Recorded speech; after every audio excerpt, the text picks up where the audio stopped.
we will suffer for. But that's okay. Because the reality is you're going to pay a price anyway.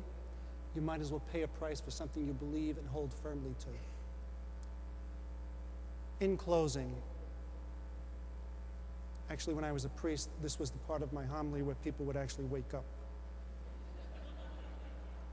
In closing, we who labor in the large hierarchical institutions of commerce and try to make them better, engage in an impossible task.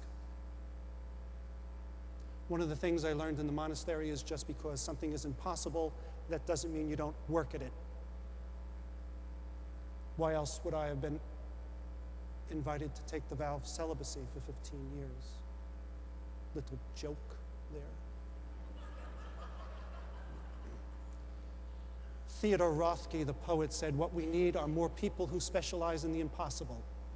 Sounds like our job description. My fellow poet, David White, once wrote a book, The Heart Aroused, Poetry and the Preservation of Soul in Corporate America. Here's my favorite poem of his. This is not the age of information. This is not the age of information. Forget the news, the radio, and the blurred screen. This is the time of loaves and fishes. People are hungry, and one good word is bread for 1,000. That's our job. We don't have to do it well, but we have a responsibility to show up and try. How refreshing that more often than not, it works. Thank you very much.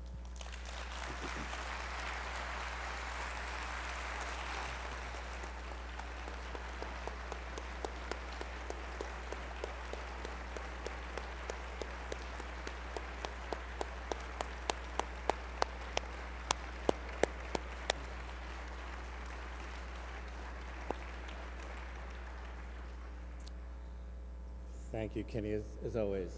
It's a gift to be your friend. So we've nourishment for the soul, now nourishment for the body. The banquet begins at, is it 8 o'clock? Yes, 8 o'clock. And tomorrow morning, we're back here at 8 o'clock. There will be a book signing in the ASQ Center, in the vendor area, the sponsor area. And as always, I hope you have a great evening, that you are good to yourself and each other, and thank you very much. Have a great night. Thank you, Izzy.